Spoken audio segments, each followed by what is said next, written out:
சிரஞ்சீவி பாபாஜி அக்னிஸ்தோத்ர நமஹ. அப்ப நானும் கடவுளா?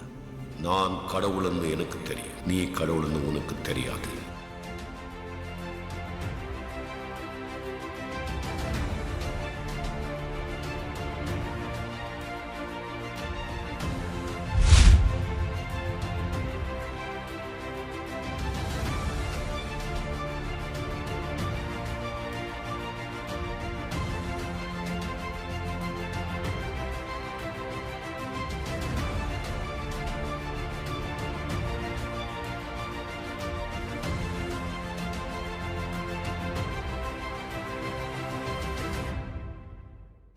ஸோ தயார்படுத்திட்டு அதே டைம் ஸ்டாம்புக்குள்ளே திரும்ப இவரை வந்துட்டு கொண்டு விடுறாரு பாபா.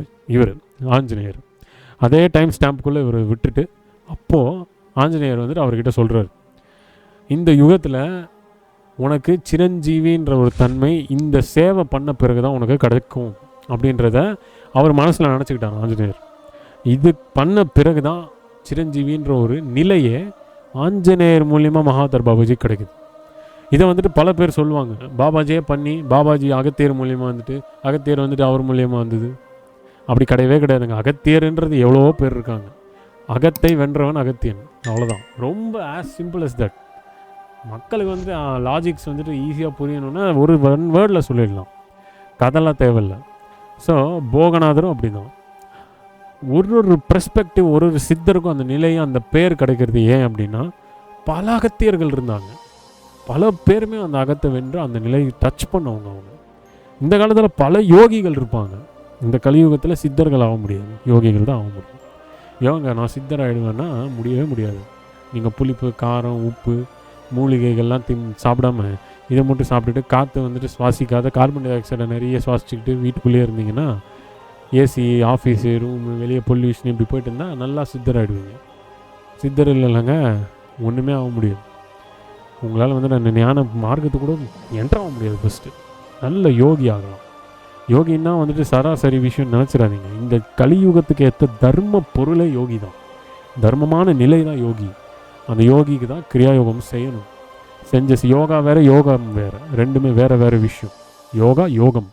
ஸோ இது ரெண்டுமே பயிற்சி பண்ணிக்கிட்டே போகிற ஒரு மனிதனுக்கு அடையிற ஒரு நிலை தான் யோகி. அதுதான் மோட்சம், முக்தி. அவ்வளோதான். தவிர காயகல்பம் பண்ணி சித்தரெல்லாம் ஆக முடியாது. அந்த கற்பனையிலேருந்து வெளியே வந்துடுங்க. இப்போது ஆஞ்சநேயர் அவர்கள் பாபாஜி கிட்ட இந்த விஷயத்தை சொல்லும்போது ஆஞ்சநேயர் அவர்கள் ஒரே ஒரு விஷயம் சொல்கிறாரு, இந்த யுகத்துக்கு நீ தான் Chiranjeevi. At the same time உன்னை நிறைய பேர் வந்துட்டு சந்தேகப்படுவாங்க. பாபாஜி கிட்ட சொல்கிறாரு, நிறைய பேர் சந்தேகப்படுவாங்க, என்ன ஆல்ரெடி ஒரு சிரஞ்சீவி இருக்கார், இவர் என்ன இவருக்கு எப்படி சிரஞ்சீவி வரும்? சிரஞ்சீவின்னு ஒருத்தர் தானே இருக்கணும். பல சிரஞ்சீவிகள் இருப்பாங்க. அந்த பல சிரஞ்சீவிகளுக்கும் ஆசீர்வாதம் நான் தான் கொடுக்குறது.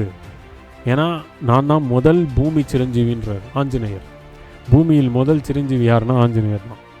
பல ரிஷிகள் வந்தாங்க, பயிற்சி பண்ணாங்க. அந்த ஆஞ்சநேயர்ன்ற ஒருத்தரால் மட்டும்தான் சிரஞ்சீவி தன்மை அடைஞ்சு அவரால் இங்கே வாழ முடிஞ்சுது. அதுக்கடுத்து முருகரால் முடிஞ்சுது, அதுக்கடுத்து பாபாஜியால் முடியுது, அடுத்து புத்தர், வள்ளல் பெருமான், வள்ளலார், இவங்களால முடிஞ்சுது. மற்ற யாராலையுமே அதை ட்ரை பண்ண முடிஞ்சாலுமே அது ட்ரையெல்லாம் இல்லை, தானாக வரும். அது பாபாஜி ஐயா என்ன நான் சிரஞ்சீவி ஆகணும்னு பயிற்சி பண்ணாரா? அவருக்கு அழைப்பு வந்துட்டு உள்ளே போகிறாரு, விதி அது உள்ளே போகிறாரு. டக்குன்னு பார்த்தா அங்கே ராமயுகம் இருக்குது, வஜ்ராயுதம் கொடுக்குறாரு, கிரியாயுகம் எல்லாருக்கும் கொடுக்குறாரு, குண்டலினி பயிற்சி, எல்லாருமே நல்லா பவர்ஃபுல்லாகிறாங்க, ராம யுத்தம் ஜெயிக்கிறாங்க. திரும்ப இந்த இடத்துல பார்த்தீங்கன்னா திரும்ப இவர் என்ட்ராகிறார், அதே டைம் ஸ்டாம்புக்கு வர்றாரு. டைம் ஸ்டாம்ப்னா என்னென்னு சொல்கிறேன் பாருங்கள். புது விதமான ஒரு வேர்டாக இருக்கும். நிறைய பேர் எந்த காலத்துலேருந்து நீங்கள் ஸ்டாப் பண்ணிவிட்டு அங்கே இடத்துக்கு போனீங்களோ அதே இடத்துக்கு திரும்ப வருவீங்க, அதே டைமுக்கு வருவீங்க. டைம் ஸ்டாம்ப்னா அதுதான். அந்த இடத்துல ஸ்டாம்ப் பண்ணி நீங்கள் அதை ஸ்டாப் பண்ணுற மாதிரி திரும்ப இந்த இடத்துக்கு வர முடியும். அதெல்லாம் ஆஞ்சநேயர் அற்புதங்கள் பண்ணுவார். ஸோ அப்பேற்பட்ட ஒரு யோகம், இந்த ஒரு கிரியா, அப்பேற்பட்ட ஜாம்பவான்கள், சிரஞ்சீவிகள், அவங்களாம் இன்றைக்கி நினச்சா இத்தனை பேர் என்னமோ பேசுகிறாங்க. அவங்களாம் ஜஸ்ட் ஒரு பாதை எடுத்து வச்சாலே இந்த பூமி சுக்குநூறு ஆடும். அப்பேற்பட்ட அக்னி, பவர்ஃபுல். அப்பேற்பட்ட ஆஞ்சநேயர், பாபாஜி எல்லாருமே உங்கள் கூட தான் இருக்கிறாங்க. எங்கே? உங்களுடைய ஹார்ட். இது கருகுனா அவங்க எப்பயுமே உங்களை பார்ப்பாங்க. ஆமாம், பார்த்து என்ன பண்ணுவார்? நமக்கு எதாவது சோறு போடுவாரா, இல்லை நமக்கு வந்துட்டு வீடு கட்டி கொடுப்பாரா, இல்லை நம்ம பிள்ளைக்கு வந்துட்டு நல்ல வேலை கொடுப்பாரா, இல்லை நம்ம வந்துட்டு சொத்து பிரிப்பாரா, இல்லை வந்துட்டு நமக்கு ஜோசியெல்லாம் கொடுத்துருவாரா, கோடி ரூபா கொடுத்துருவாரா, இப்படி ஏதோ சரக்கு அடிச்சுட்டு போதையில் பேசுகிற மாதிரி மக்கள் வந்துட்டு ஒரு ஒருத்தரும் ஒரு போதை பிடிச்சி போதை தெளியாத பேசின்னு இருக்கிறீங்க. அதனால் உங்களுக்கு நீங்களே வந்து வச்சுக்கிற சூன்யம் அது. எப்போ ஒரு செகண்டை நீங்கள் இறைவனை பற்றி தப்பாக நினச்சிட்டிங்களோ வேஸ்ட்டு, அவ்வளோதான்.